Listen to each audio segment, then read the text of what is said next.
Hello,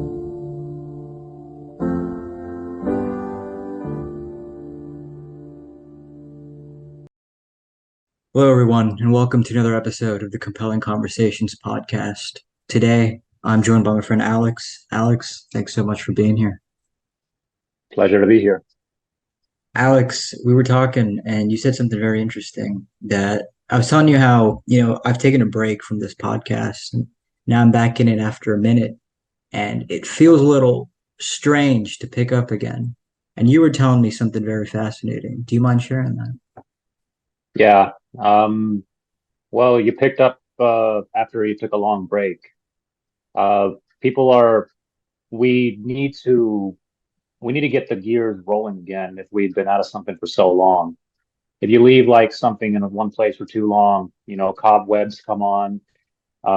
It gets dusty, dirty, but once you get it rolling again, like I think you'll find that you'll just pick up where you left off. It flows. You just got to get back into the groove of things. You know what you want to do. You know which the types of things you want to say. You're gonna have, like I said, to regain your ground, but you'll be able to do it. You don't actually forget. You just don't actually forget things. They're just hidden in your mind, and when you need to pull it out, you'll pull it out slowly but surely. Yeah, I like it, and thanks for saying that. And it's true, man. It really is. And sometimes it's hard to believe that thing still exists within you, whatever that force is, that or whatever it is, that energy. Do Sometimes you it's just feel hard like you to don't? Do you just feel like you don't have it in you, or do you just not imagine like you having? Do you underestimate yourself a lot? know, but I think this is actually a good thing to talk about. The reason I took a break from my podcast was I felt like doing it so continuously for a year, I felt like people were always aware of where I was at, what I was doing in life. Like, oh yeah, like he's alive type of a thing. And it might sound a little strange, but I kind of wanted to disappear for a little bit.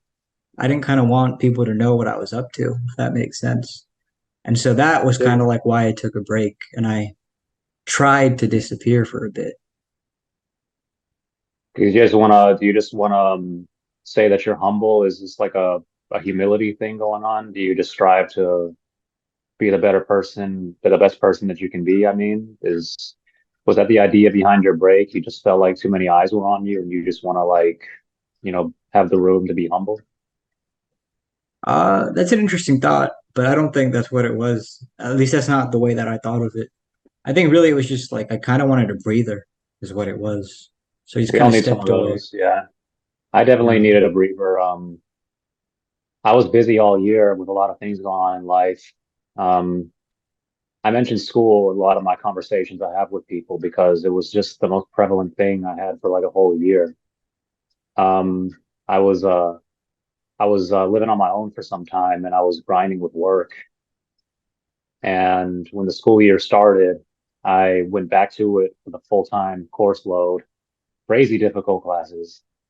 I didn't get a break for like before this summer started. I didn't even remember the last time I had a real break where I could say I just was not doing anything. I needed a breather. I didn't take any summer classes. I didn't work as many hours as I did last year during the summer. I just worked my schedule, basically my scheduled shifts, and I just went home and didn't think about anything.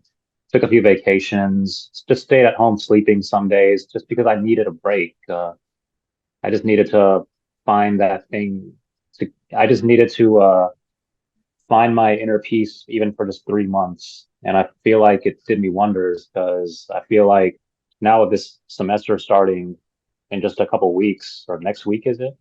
I feel like I'm ready to get back at it. I feel like I'm well rested. I feel a lot happier. So I was like it how I inner see. peace? Go ahead. I think it's kind of like how you are. Like you were busy with podcasting and you just took a break and now you want to get back to it. And honestly, you seem like you're pretty eager now. I think that break did you wonders. I don't know, but I would hope. Yeah. I was curious when you took a break, man. You said it was inner peace you were looking for, or what It exactly was was. it that you were seeking? Inner peace. I was seeking. some mental state where I wasn't in a rush to get something done.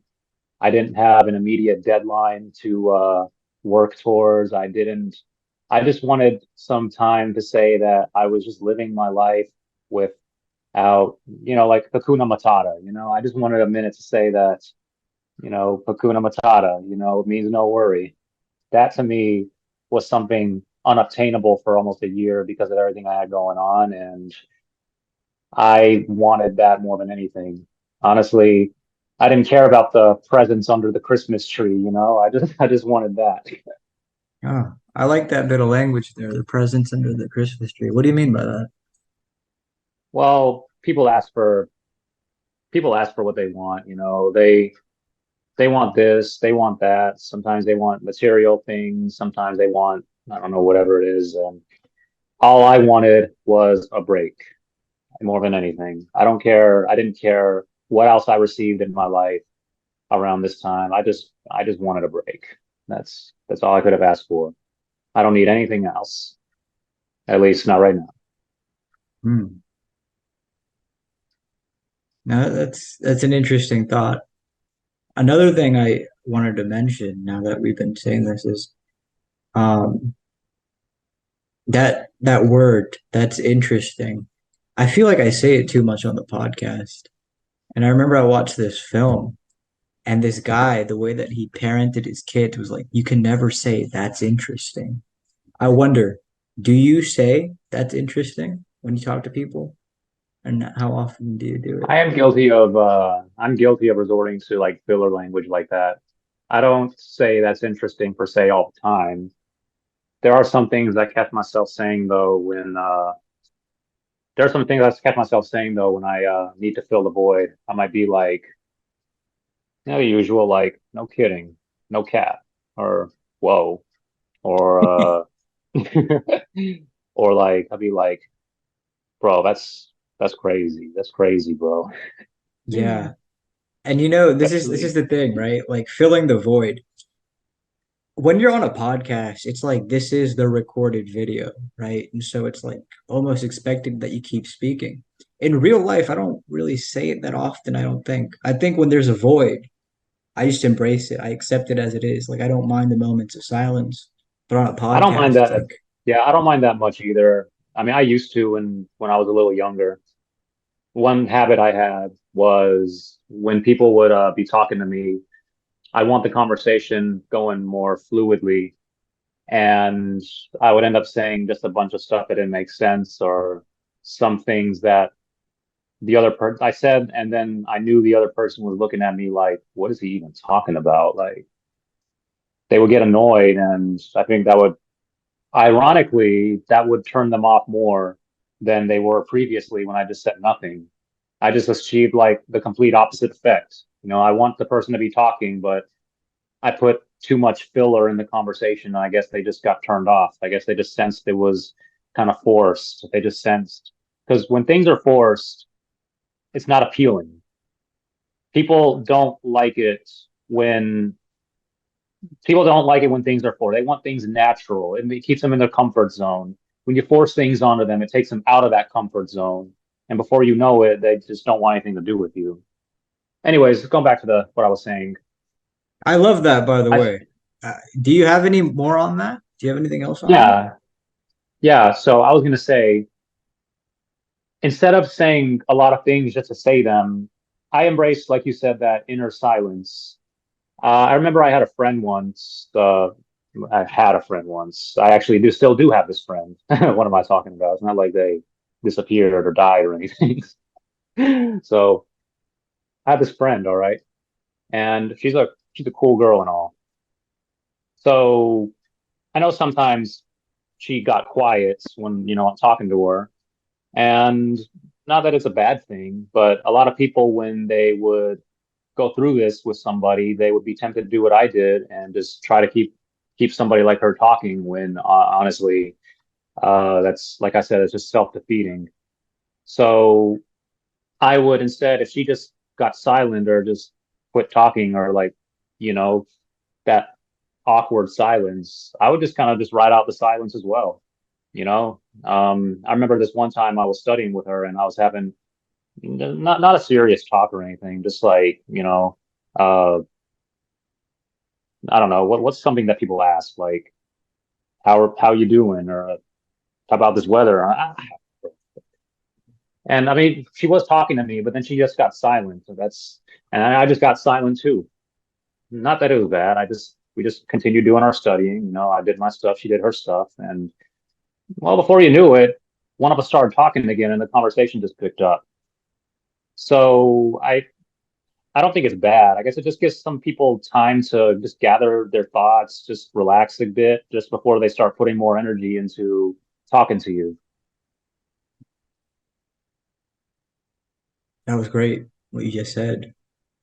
I've written about silence a lot. It's just something I think about often. And the way I put it is like it's its own entity in a way. And it's so powerful. It's like a force that can create destiny and destroy it as well.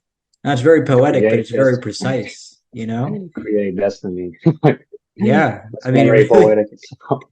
yeah. No, but I like how you mentioned that, man. And it's true, man. It's very true.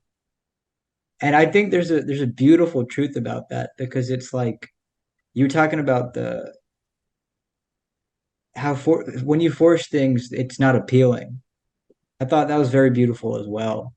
And sometimes I feel that way on the podcast. Not that like conversations are forced, but that there's like a certain like rush of thoughts in your head that are forced. And it's like, oh, I gotta like keep to it, if that makes sense. Well, the thing about podcasts, even when you said before at the beginning of this, it's not scripted. I mean, we're free to add whatever we want. We're free to manipulate what we're in right now to how we see fit. Like, I get that you have to keep the listeners engaged. I get that you want to do things to keep people coming back. But I think anybody who listens to podcasts knows that these are just genuine conversations with genuine emotion, with genuine vocabulary, that genuine everything. They expect a little bit of real life coming into these things. So if you have like one moment of silence or two or three, if I don't think it's defeating like you would imply that it is. I think it's just adds to the natural factor of this. I think people would relate to it a lot more because of it. I love it. And it's true. It's very true. I feel like this might be a good place to connect these sorts of ideas with something I've been thinking about lately. And what is that? As a human being, I'll confess it, it would be nice if everybody liked me, you know? But the truth, the reality of the world is that not everybody likes everybody. In fact, we don't even like everybody. Yeah. And I was thinking about it, and what that led me into was Michael Jackson and how he was this, great star, this great celebrity that was almost unanimously loved. And it was like, that's not a normal life, when you're loved by so many people. It's like, wow, that's just a different level. And that's not, Yeah. Michael Jackson he was definitely an icon for a period of time.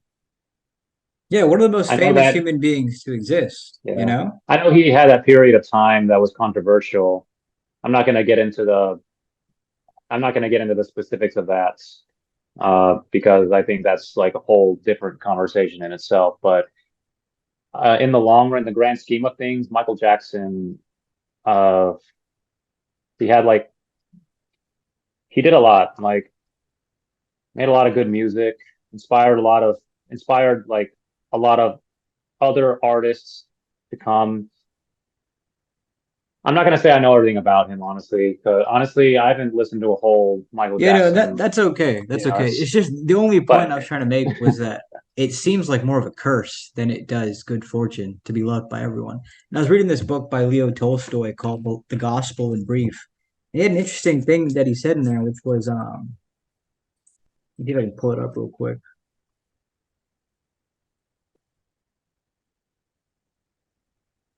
Yeah, he said, if all praise them, woe to them, because only deceivers get everybody's praise. I'm not saying that about him necessarily, but I'm saying like the point making there is that if you're loved by everyone, maybe there's something wrong.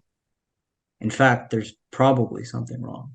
But what do you think? Do you ever feel that like, oh, you want to be liked by everyone, and then you realize, oh, well, some people just don't come around?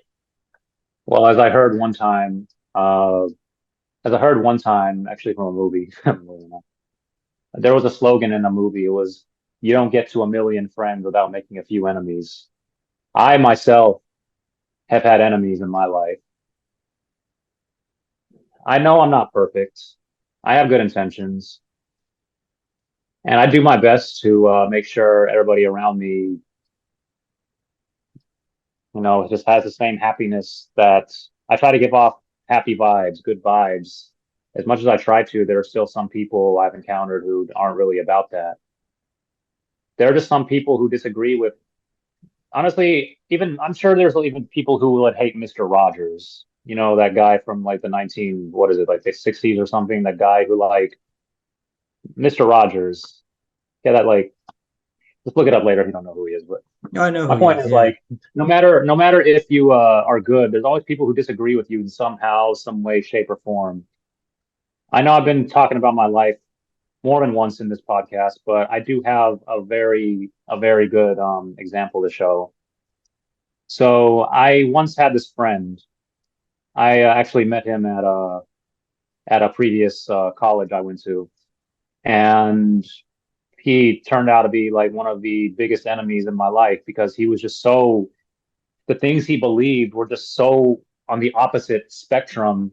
We There was no way we could continue being friends once this came to fruition, you know. I had a huge falling out with him. Uh, I He did some things and he said some things that were kind of messed up, and I didn't agree with all that. And we kind of just became enemies from there. People are always going to disagree with you. People are always going to have different ways of seeing things, and they are going to collide with you. You're never going to have it completely. Nothing is ever gonna like. Not everything is gonna be on your side, no matter how much good you think you're doing. Honestly, even if you were to tell somebody that the sky is blue, like if you were to go about your entire life telling everybody, hey, the sky is blue, you're eventually going to come to somebody who says, no, the sky is red. That's just how they are, man. Yeah, and you know what's awesome about that example is they're not wrong necessarily, because at some point the sky does turn red, right? At some point. At So some it's like you point. might be having a perspective at a particular time, and they have a perspective at another particular time. And it's like until you guys find yourselves together at that same time, you're gonna have different perspectives. It's interesting. And it's Yeah, about like the I journey agree. too, That's right? good. The journey in life where you might be somewhere in your life, I might be somewhere. You realize things that I haven't, and vice versa. Exactly. And that's just how life is. What can I say? You're never gonna, not everybody is going to agree with you. Somebody once told me. I remember I was having a little disagreement with a coworker of mine at one of my previous jobs, and I got heated, man. So I was having a conversation actually with one of my supervisors. I wasn't like tattling on them because it was just something that wasn't something as bad as to like reports. I mean, it wasn't like one of those things, but just one of those things where it's like you hear it and you're like, what is this, man? Like, come on. It just doesn't make any sense to you. But as my supervisor once gave me advice on, he was like, well, Alex, I mean, not everybody in life is going to agree with you. No matter how much sense you think that you're talking, there's always going to be somebody who sees it another way. Yeah, it's true. And as you said, that's just life. It's all you can do. Yeah. One of the reasons this podcast was designed was also so people could kind of just speak their mind. Like, for example, there's things on my mind right now that I won't be thinking about a couple months down the line, but this is a cool place to capture that. Is there something that's been on your mind lately that you've been meaning to talk about and put out there into words? Actually, yes, there has been something on my mind. And it's funny that you bring that up because, okay, so I was a little bit I was a little bit in distress for some time over what I'm about to say next.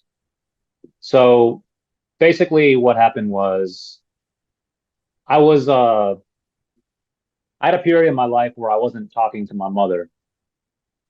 We That's a long story and I'd have to be on like three different podcasts to tell you everything. But we had like a falling out a few years ago. I didn't talk to her for many years, and well, she reached out to me and apologized for a lot of things that happened, and I forgave her. So we're good now. We're reconnected. She's a completely different person, and I'm also different from when I was last when I, was knowing her. And she revealed one thing to me. She revealed to me that when I was younger, she took me in for a medical screening because my elementary school had told her that they thought something was wrong with me. And the doctors told her that I might be on the autism spectrum. Now, she never told me about this when I was younger because she didn't agree with it. So I never knew about it. I was too young to even realize what was going on. I think I was like 6 or 7. So about a year and a half ago, I was calling her and we were just discussing. And then she finally revealed to me, hey, so this happened when you were younger. I was hearing it and I'm like, Mom, there's no way. Like, I can't be autistic. Like, I've seen autistic people. And I was in complete denial. I can now no longer be in denial because there's been a lot of things happening this whole time that it's like it's kind of like this, man. Like if people tell you you're getting fat, okay? Like if they tell you, you go to the doctor, your cholesterol's high, your blood pressure's high, you're on a diabetes risk, and you go to the store, you buy clothes and they're too small to fit you, or you just hear all the time. They're like, "Hey, man, you're getting chunky. You're getting this. You're getting that." At some point, man, you're gonna have to like realize that you're fat. Okay, like you can't deny it forever. That's kind of how I would relate to my autism. I A lot of things were happening. You honestly, you look up the symptoms, and a lot of things I actually catch myself doing actually mirror what I hear about. It's That's been on my mind lately. Now that you ask about things being on your mind, and I feel like I can talk about it to the point of saying it's tough to take in at first, but I'm feeling more and more confident in myself every day, knowing that I have it. Uh, that's that's what I have to say about that for now. Hmm. Yeah, it's news to me because I honestly wouldn't have known, to be honest with you. Yeah, Yeah. the thing that I was told is that autism exists on like here's one end of the spectrum and here's one end of the spectrum. Let's say this is the normal one, and this is the one where you see like the stereotypical signs, somebody doesn't talk or they're closed off or they have trouble fitting in, they have trouble doing this, they have trouble doing that. So I'm more like close to the normal end of the spectrum, quote, normal. I don't know how else to say it. And other people I've seen in my life are kind of close to this end where the symptoms are, severe, it's noticeable. So what I have would have been called Asperger's syndrome. It's when somebody is on the spectrum, but they're, quote, normal enough to go unnoticed to some people. So Oh, that's where I stand. is there something about that you wanted to discuss? Or is that just something you wanted to put out there? Well, I feel like it's significant to discuss.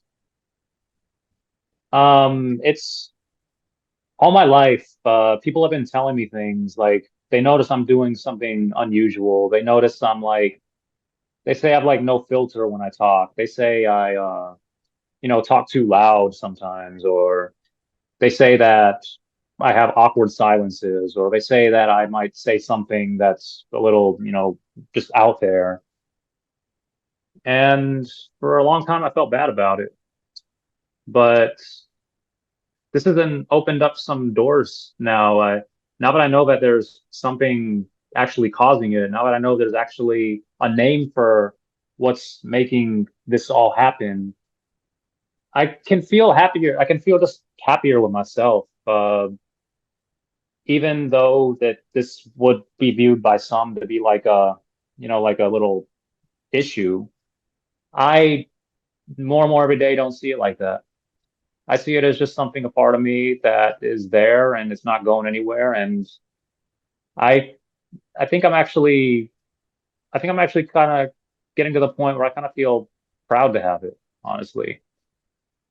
Some Wow. people have trouble getting around in life because of like mental issues or other disorders. Some people with autism might have trouble talking to others or maintaining relationships, or they might have trouble doing stuff. And I think I've come pretty far for somebody who's turned out to have this all his life. I'm gonna talk to a lot of people. I go a lot of cool places. I'm doing a lot of really cool things, I think. And I think I'd like to point out that if I can do it, then that gives people less room to say that they can't do something because of some issue they see in themselves. I just want to say anybody can has the potential to do to do good things, regardless of who they are, where they come from, what they have. Yeah. Yeah, thanks for saying that, man. It is very true. And someone had told me that um, sometimes we freeze ourselves into thinking that we can't move from here or do more. But it's like you said, um, I guess when you take confidence in whatever you think it is that limits you, then you realize, oh, you really can do more and that it shouldn't limit you. Yeah. Have you had And any yeah, I gotta say, I wouldn't have known. Honestly, yeah, that's just interesting. I really would not have known. yeah. Uh you say something about confidence. What do you know? Do you have any experiences relating to confidence that you want to share? Well, since I've shared this part of me, maybe you want to share some part of you. Anything you've been struggling with, or anything you've ever had that time where you felt like you couldn't do something, but you set out to prove others wrong, prove yourself wrong, and just do it? Yeah, there have been those instances, but I'm not sure what I would say about I'm not sure if there's anything in particular that's coming to my mind about that, other than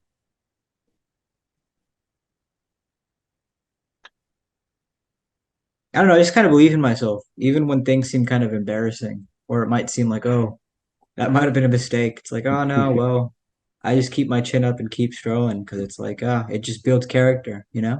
That's really all it is, character building. And so I think that's what I would say. Yeah. I don't know that I have an experience to relate. What's experience? It's just, I mean, I get experience is important in some places. Like, obviously, if you're an airline pilot, you want to have experience, otherwise, people could get killed. But honestly, man, life is honestly, experience is a cool thing to say you have, but there's a lot to life, man. There's a lot of things to see and do. There's a lot of things to look forward to. There's a lot of reasons to be going out, getting some sunshine, and doing the best that you can do. And in time, man, you'll have more stories. You'll be in a position to where you'll be in a better position as the days go on and on and on and on. Uh, these things will just come to you, you know? Yeah. Well, this is kind of what I mean about the whole podcasting in the beginning. Like, I kind of thought I would have gotten over the whole like recording thing, right? Because if you asked me that question without a camera, oh, I'd say many of things to you. And that's the interesting thing about the podcast. And that's why I feel like it sometimes limits me, so to speak. Because when you're put on the spot, I guess it kind of just goes silent or your mind goes blank, you know? Yeah, I know that feeling because honestly, I know this is a natural conversation, but I did have instances where my mind was kind of going blank. I had to Yeah. think, I had to really just think on the spot, and I did exactly what we talked about at the beginning of this, got the gears rolling. Yeah. Even if I'm put on the spot, I might be silent for a second, but then I find something that can relate. So I just get the words out, I get talking, and before you know it, I've told the whole story. Yeah. Yeah. No, and I'm going to be real. I love all the stories that you shared. I really did. There was just pieces of wisdom in all of them. Another funny thing that I've noticed about, having the podcast is sometimes I say things that I don't even say in real life, or like do Yeah, things that I don't even do in real life. And it's like, why did I do that? yeah. You know? I think it's just subconscious, man. You think there's something you should be saying or doing, and I mean, as Yeah. much as like we talk about that's not as important as you think it is. I mean, it's always going to be on our minds. Yeah. Like it's just one of those things. It's just always going to be something you strive for subconsciously.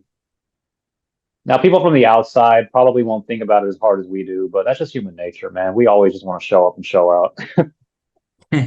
Show up and show out. What does that mean? I mean, just show up and do the best that you can do. Try to be better than anybody else in the room.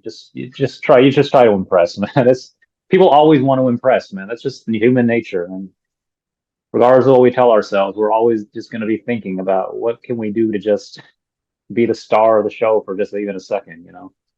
Yeah. I like how you mentioned that. It is true. It's like a human nature, and everybody demonstrates it on their own level, whether they admit to it or they don't. Right. Yeah. Yeah. Yeah. Even like some of these laughs, bro, like what I just did there, it felt kind of unnatural to me a little bit. Yeah, that's just You know what I yeah, mean? yeah, Yeah. we have those, man. Like it's just like when somebody tells a bad joke. It's I'm just that was a natural laugh. It wasn't unnatural. Yeah. Just someone tells a bad joke, man. Like sometimes we just have to like kind of force an unnatural laugh out and make them feel good. But people just do that, man. It's nothing to be ashamed of. Yeah. No, you're right, dude. You are right.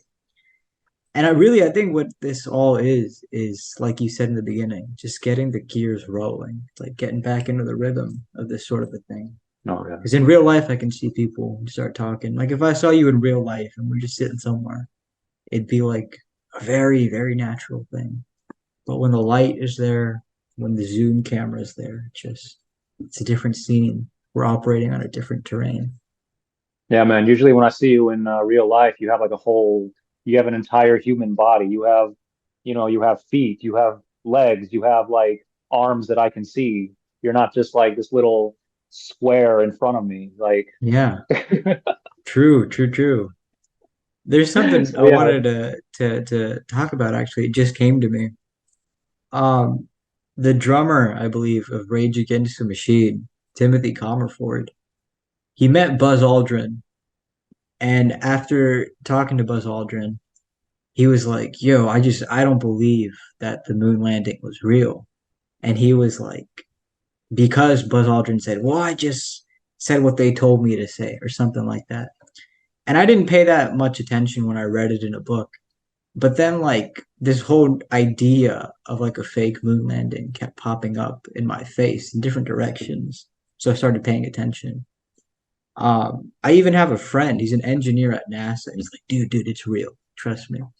But he made an interesting point, which was when people don't know all the facts about a thing, they're more prone to just believing whatever they want to believe. And I think that idea right there is interesting. What do you make of that? When people don't know all the facts about a thing, they just believe the reality in their head. I think it's a really backwards thing to do. I believe people should get their facts straight before they start preaching what they think is they before they start preaching, they need to get their facts straight. Now, a lot of things have been happening in recent times where you got a lot of conspiracy theorists out there. I'm not going to get too much into that, but mean, the world we live in, man, is real, and we need to like talk real things about it.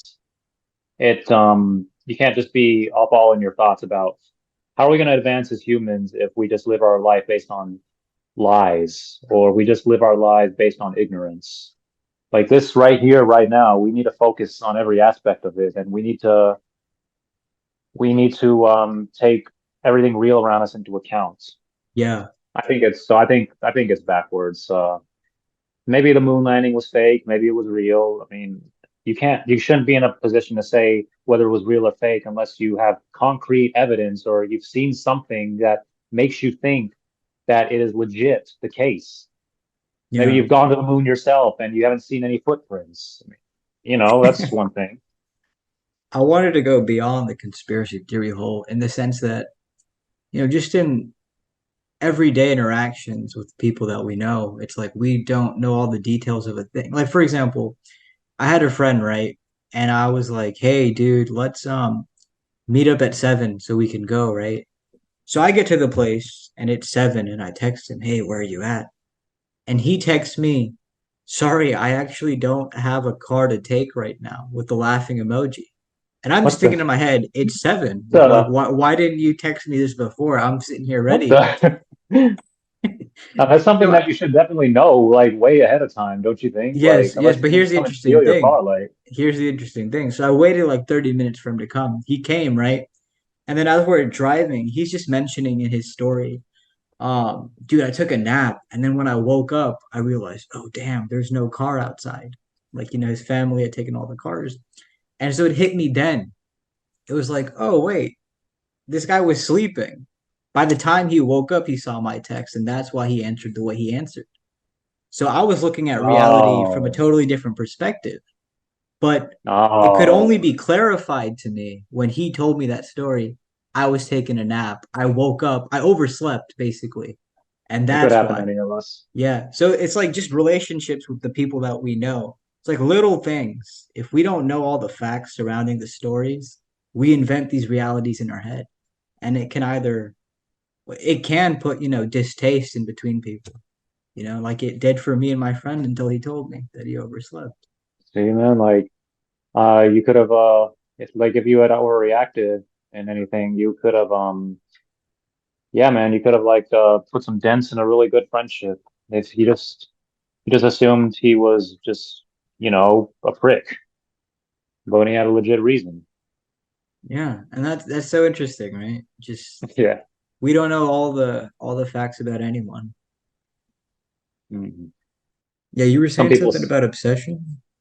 yeah, so people get upset. People get obsessed. Like they like something, they like it so much, and they do crazy things because of it. So, is there any point in time where you felt like you were interested in something a little more than what is viewed as natural, like more than what is viewed as like something that normal people would do? Or I'm sure yeah, I'm sure. I can't think of anything specifically. But one thing I was thinking about was that sometimes I felt things where it's like, oh my God, I didn't even know I could feel this way, type of a thing. But how about yourself? I'm trying to think of sometimes where I felt that I didn't know I could feel this kind of thing.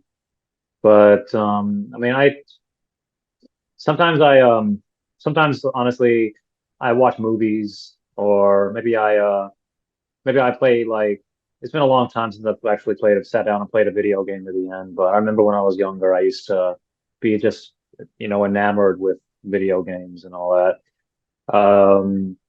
Yeah, man, like sometimes especially with things that have a lot in them. Like I know there's like entire movie franchises and there's like a lot of conspiracy theories in the movies or about the actors and I would spend all my time just like, reading up about them or talking about them or like be staying awake at night because I thought about something like let's say in like some movie, like let's say they're like, oh, at some point during the movie the main actor died and was replaced with a body double. I'd be like, whoa, there's no way. And I'd be just reading every conspiracy theory about something as ludicrous as that. And then we get to the point where I look at myself, I'm like, this what a dude, I could be doing so much other things besides this. Like, why am I staying up all night reading conspiracy theories? Yeah, I'm just this is crazy, bro. it's funny that you mentioned that because I do remember there's been a couple of times where if I want to forget something or try to forget something, I will kind of put myself into a conspiracy theory hole and just read everything up on it and watch everything up on it. And in a way, it's like a frightening experience. It can be, but I find that it's like something I realized about horror is that we scare ourselves to purge something within ourselves. And it goes back to that idea. Like I wanted to forget something. So I forcefully focused on this conspiracy theory hole or this scary thing or whatever it was. So I could just So focus on that. you call it more of like you say that you kind of like scare yourself with horror movies because you're trying to kind of run away from something in your life. Not exactly. And it's not just horror films, but it's more like I find that when I scare myself, it purges something. It burns something that's like bothering me on the inside. And in its place, it's kind of like that mythical phoenix that rises from the ashes. It's like I gained something new because scaring myself set whatever it was that I didn't like on fire. I see. You mean like somebody who's afraid of heights and then they climb all the way to the top of a skyscraper and they just kind of scare the fear out of them to be unborn anew in a sense. That's what you're getting at? Maybe something like that, but not quite. I'm not sure how to explain it, but it's like I'll just sit down with the conspiracy theory or anything really and just I'll read about it and I'll watch everything about it. And it I guess in some sense Oh, it's an escapism, but there's like a purpose behind it, you know? It's like a poignant purpose. well, there are some things that I like. There are some things that I try to forget. Well, I mean, not now because I don't really think about that too much, but in my life, I can remember there are some events that I'm not, I try to forget by doing other things to keep me distracted. I know the feeling. You don't want to look back and you don't want to. It's like when you like watch videos of yourself or you look at your old posts on social media and you remember the mental state you were in when you made the post, but yourself right now is not the same person as you were back then. So you just cringe when you see it. Like I have a lot of things archived on my Instagram because when I posted them, it made sense to me. But now that I'm a lot older and I'm no longer about those things that I previously posted about, or maybe I'm just wearing something in the photo that I don't even like. I remember when I was younger, I used to be big on like the designs and stuff. I used to have like a gold chain I wore. All my clothes had like logos and like a lot of like this flashy stuff on it, and like I went crazy with like the torn jeans and like the it's just a style that I used to have, and like when I see pictures of myself in that style, I'm just like, bro, what was I thinking back then, man? What was I like? I'm wearing a cardigan right now, like so. I would have never worn a cardigan when I was younger. I can just tell you that right now. It's it's we try to forget these things. I guess that's what I was originally gonna lead to, because we don't see ourselves doing it anymore, so we try to run from it. That's what I was trying to get at. It's beautiful that you mentioned that. There's something that I really loved that I heard Nick Cave talk about. He's a singer, a musician, and he was talking about how, when he looks back at the things that he's worked on, or just even the person that he was in some instances, he's embarrassed of it, even if it was just a year ago. Like, oh, those were the things I was interested in or working on a year ago. And when he said that, it was so liberating to me because I wrote two books, and when I look back and read them, they're good. But sometimes I'm like, wow, I don't really believe that anymore. I I never don't even knew think you that wrote way. two books. I never even knew you read Yeah, two books. That's kind of news to me. I didn't know you were an author as well. yeah. And but the point is like, sometimes it's like I might get embarrassed, but that's a good thing. That's a beautiful thing because it's proof that you've moved on, that you've changed. But that was someone true once upon a time. That was your truth once upon a time. It was. Yeah, and I guess there's nothing to be ashamed of because what you were before led you to who you are now. Yes, exactly. It's like And that's why it's like sometimes like I get like embarrassed of like, like we were talking about this podcast. It's like sometimes I can watch a video and be like, I don't really believe that anymore or say that anymore. But it's like yeah, that and was me once upon a time. yeah, the puzzle pieces come together to make you who you are now. Like that was like just a piece of the puzzle. That was that was a canon event, you know? That is a great way to put it. That was a canon event. Yeah. Yeah. Yeah. Yeah. It's Yeah. embarrassment's a That's not beautiful about thing, it. man. I really I think think that so. like it's rough in the moment, but it really is character building. It really is. Yeah. Yeah, it is. Let me tell you another story of so in my life, something else I'm kind of embarrassed about is like when I would like be dating somebody. I remember there was one girl from my past and I was crazy about her at some point. But the girls I the girls I tend to be interested in now, they're not exactly what this particular girl was about when I knew her all those years ago. And the fact is, like, sometimes I remember how like I remember how just crazy about this girl I was, but I myself today would not have felt that way. Like if I saw a girl who acts like she did all those years ago, right now, I don't see myself as interested in somebody like that. It's just when I think about that, I'm just like, yeah, what was I even trying to pursue back then? Like, Yeah.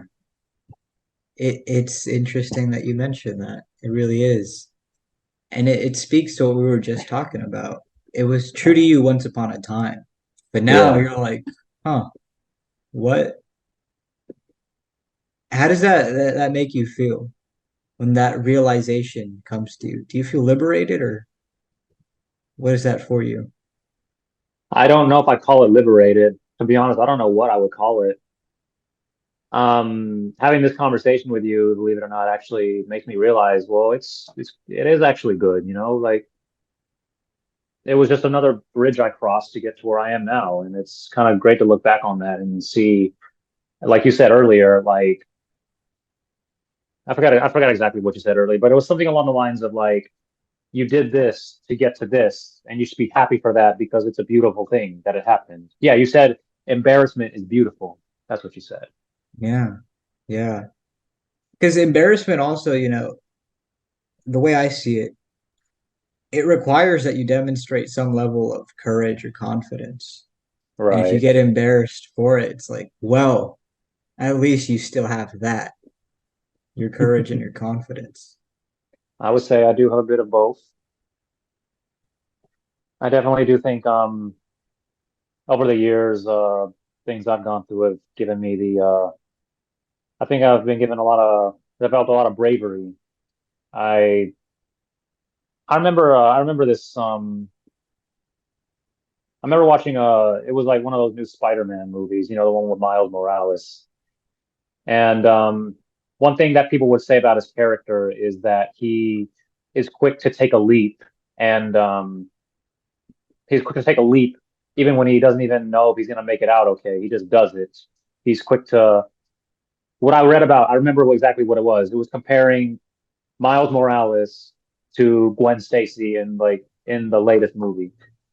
So what I read about this was Gwen Stacy is a bit hesitant to do these crazy things, like she has to take a step back or something before she faces a new threat. Like, I don't know how else to put it, man. Like she's the one to like take a step back before jumping into it. But Miles Morales is quick to like take the leaps.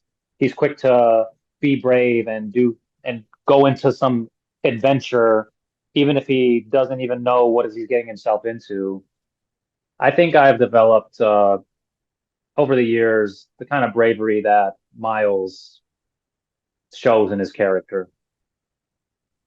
I like that you mentioned that. Quick to just take the leap. Because the leap Hmm. itself, I feel like it has to be a quick thing. Like, I feel like sometimes, and I know I've done this, you think too much about making a choice. But the real leap, it's just done. That's why it's a leap of faith. It's just done. It's just done. Yeah. And I like the I think well, obviously there's some things that you don't want to like jump into from the get-go, you know, like obviously like if like there's obviously if there's like a rotating saw blade in front of you, you don't want to like, let's say there's a pot of gold on the other side of the room, but to get to the pot of gold you need to like somersault through all these like you like saw blades, you know, like the ones that could like cut you in half. Like, okay, obviously you want to take a step back and think about what you're doing before you do that, because if you make one wrong move and you're gonna die, you know. Let's be sensible here. But if it's something else, like let's say you get the opportunity to move to, I don't know, you get an opportunity to move to like, I don't know, France. You've never left the country you're in. You've never been one to like go far away places. But you, let's say you get to study in France or you get a job in France or a family member has invited you to move in with them who lives in France, and you're just like, should I do it? Should I? And then you just go for it. Who knows, Yeah. man? Like France could be the place of your dreams. It could be like where you find the best opportunities of your life. You could meet the best people of your life. You could live a happy life. You know, you just take the chance and go, rather than Yes. somebody who doesn't even think to take the chance, who just hesitates, you know? Yeah. Yeah, thanks for saying that. I like how you distinguish that. It's a very important point, and it's very true. I wanted to mention something that I admired about you, which was how Yeah, you, for 3 months, you consistently went to the gym and you got yourself in I did. shape. I Tell me did. about that. How did you hold on to that consistency? What was the vision you had in your mind? Okay, so people tell me that I'm one to stick with things.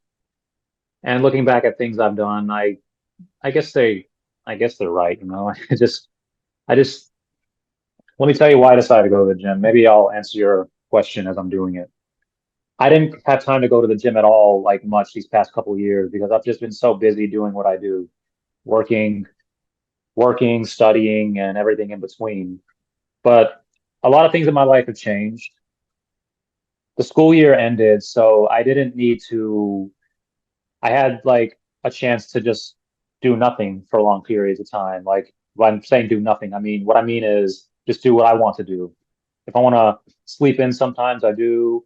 I want to go out sometimes, I do. If I just want to do something that I enjoy, whether it's like watching a game or just playing a game, I I had a lot of time to myself this time, and I took advantage. So one thing that's always been on my mind is the gym. Let me. I'm just gonna be real and put my cards on the table. I'm getting older, you know. I'm 27 now, and a lot of people when they're approaching like 30 or 40, you know, they start to develop problems. Like I work in a pharmacy. I see people all the time coming in for blood pressure medicines, diabetes medicines, cholesterol medicines, and so many things that could be lessened if you do one thing by, you know, getting out and being active. Now, if it's genetic, I agree. Like that's you can't. That's kind of low to say somebody you can avoid this. I mean, if it's in your genes, if your parents have problems, then you might have problems too. That's completely different. But if your problems can be avoided by simple activity, that's where I advocate that you take things into your hands and try to avoid those problems in your future. That's what I was thinking of.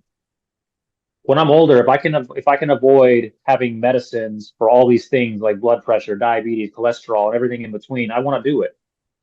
I wanted to be active. I want to take control of my life. That's what inspired me more than anything to get back to the gym. Now, it was tough. I was a little intimidated at first to do it. The first day I was in the gym, I came out and I was like, wow, I feel good. But then the next day I felt sore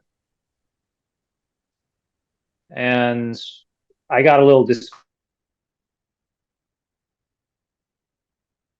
don't feel like doing anything. I'm fatigued, I'm hurting, and Sorry, you got cut off a little, but keep going. oh yeah, I see that. I see that thing. Uh, where do you want me to restart from? Where did I Oh, start just cutting off? continue. Just continue. Sorry. Okay. So the first day I went back to the gym, I was a little shaky. I was kind of thinking I wasn't doing some things right because I was trying to get back into the swing of things. And then the next day I was sore and I was fatigued and tired. I'm like, it was a turn off to me. I thought about going to the gym again and I'm like, I'm thinking about not. But I ended up going back. Like the thing I did was I alternated between doing strength training and then cardio. Now I was feeling sore from cardio day, but that doesn't mean I'm feeling sore from, it doesn't mean I can't. I'm sorry, I made a mistake. I felt sore from strength training day with weights, but I could still do cardio. So I was like, man, do cardio, man. Go running. You don't need your muscles to be able to do that. I'm like, so I did it. I got in, I got out. And then as soon as I was feeling not as sore, I started doing the strength training again, and then the cardio, then the strength training, and then I made a whole routine.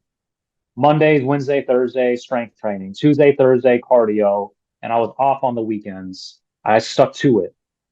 Within a few weeks, I was feeling great. As a matter of fact, I felt like if I wasn't at the gym, I was feeling fatigued from not going.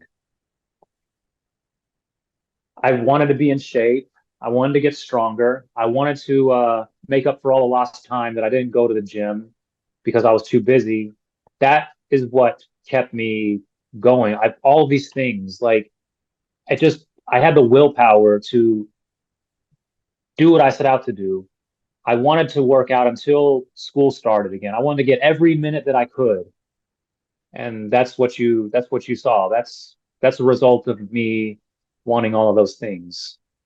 Yeah, it's beautiful and it's inspiring, man. Yeah, that's That was very very cool. long. That was a long speech. I know. I tend to like when I'm passionate about something, I carry it on. Yeah, Some no, people tell me I that's need to. Yeah, that some was people tell me I great. need to learn how to shorten it down, but I'm getting there. Yeah. No, it was cool, man. I applaud you for that. That's very cool, you know. I always love to see it when people have a vision and they achieve the vision. That's really cool to me, you know. Mhm. So yeah, it's that's great. Yeah, I appreciate that.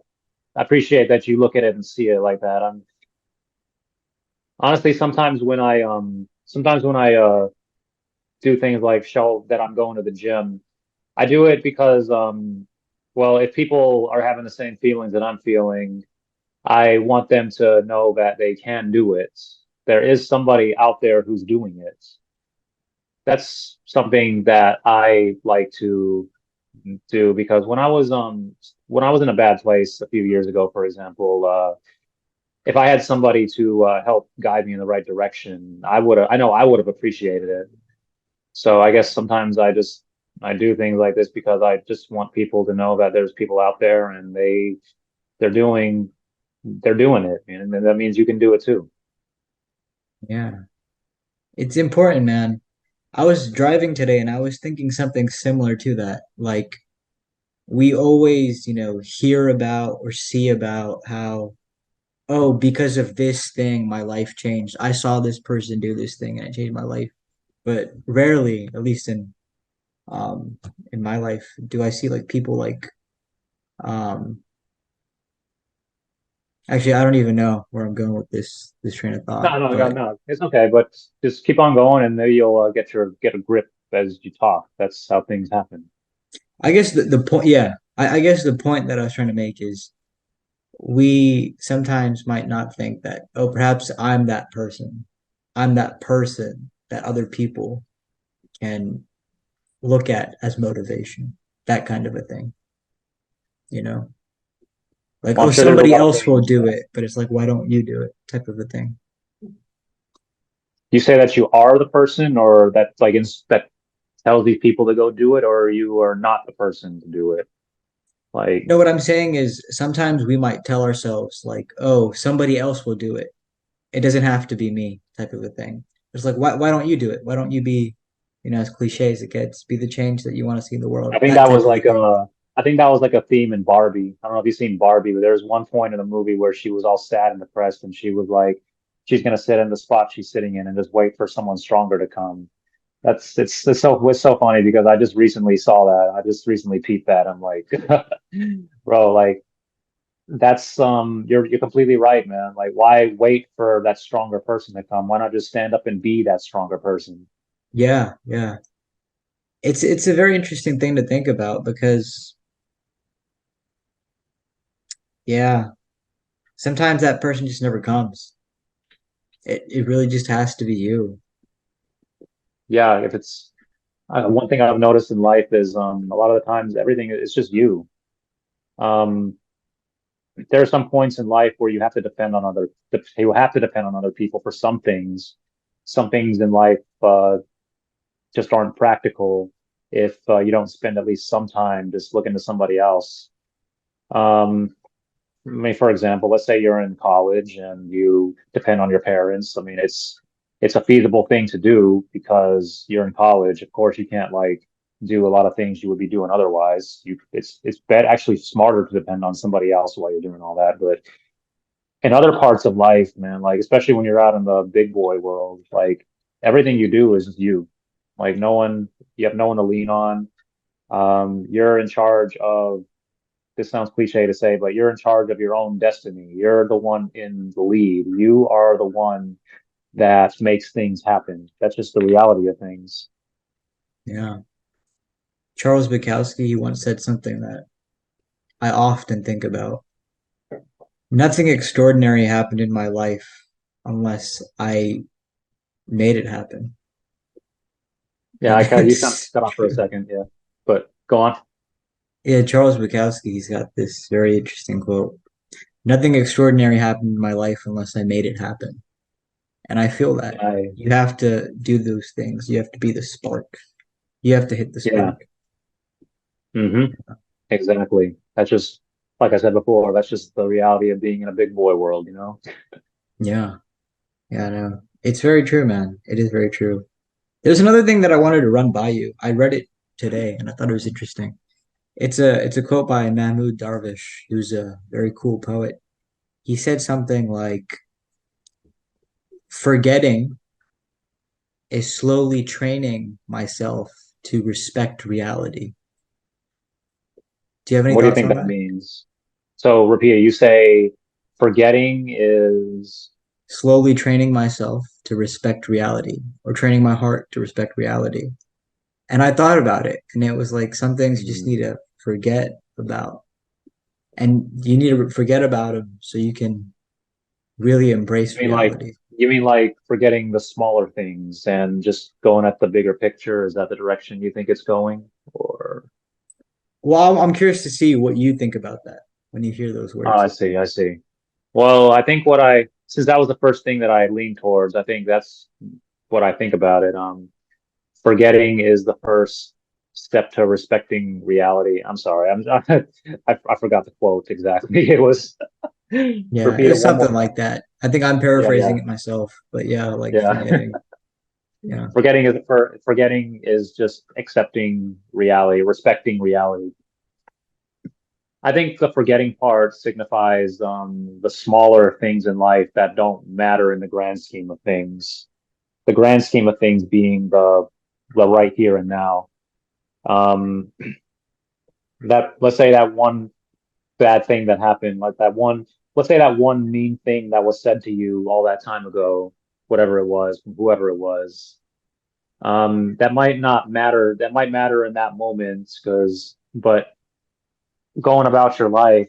a lot of things are going to happen. A lot of things happen in life. So it's probably best to just forget about this one time that you felt bad that somebody said this thing to you and you just move on. That's, you're forgetting this insignificant part and you're going towards the bigger picture in life.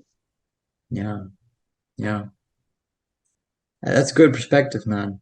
It is.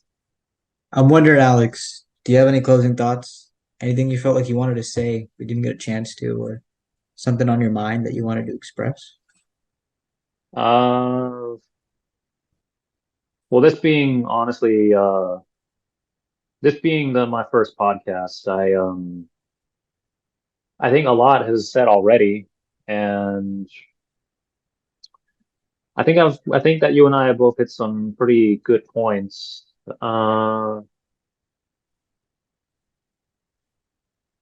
I think the fact that I've tried to get the gears moving and it's not spitting anything out, I think I'm pretty content about the direction we've gone. I think that we've said everything that needs to be said at the moment. Yeah, I will I say like this Casey. though. I Yeah. will say this though. I do respect your grind. I do respect you getting back into the swing of things. I do respect you going this direction. Honestly, you've kind of inspired me. Um, I myself have always thought about what I would put on a YouTube channel, and I guess having conversation is one thing I think I'm pretty decent at it, and I think I could do a decent job of like doing something like this in my own channel one day if I ever just get around to it. So yeah, man, you might have inspired the next generation of podcasters here tonight. Yeah, it's very cool of you to say, man. Yeah, thanks for the Yeah, kind words. And yeah, yeah, it's like I had said to you, one of the reasons I created the podcast was just it's like a testament to our time and reality. These are just some things I'm thinking about now. Those are just some things you were thinking about now. And it's like a place for it to exist because it'll be gone in time. So it's always cool to have a conversation and really appreciate you being here. So thanks. maybe maybe 5 or 10 years from now, maybe maybe I'll just go back and look at this and I'll think, wow. I bet the first thing I'm gonna think about it. Well, I don't know how I'm gonna look when I'm older. I mean, I've had the same hair since I was a baby, but I don't know if I'll be bald when 10 years from now, or I don't know if I'll have wrinkles 10 years from now, or I don't know if I'll have gray hair. But let's say, let's say I look back 10 years from now, maybe something I'll say is, wow, I look damn good with hair. Well, no, Yeah. no, that's just, but low key though, I think I will look back on this and, I think I'll be like, wow, that's sure come a long way. I hope to be able to say, you know, going back to what we said before, maybe I'll think, wow, I would not say those things now if I Yeah, maybe right. Yeah. maybe I'll be glad to be like that. Maybe I'll be somewhere so much better 10 years from now that I'll look back on this interview, on this podcast, and maybe if I'm embarrassed about it, that'll mean that I'm doing so much better. So yeah, let's hope 10 years from now I get embarrassed about this. Yeah, God willing. Yeah, I know I feel that. I really do. I do. Yeah. But hey, man, as we discussed, embarrassment, it's just another bridge. So, Yeah. yeah. But yeah, man, thanks for being here. I appreciate it. Yeah, I appreciate you too, man. Thanks for having me. Yeah, I suppose until next time. Yeah. So we may meet again.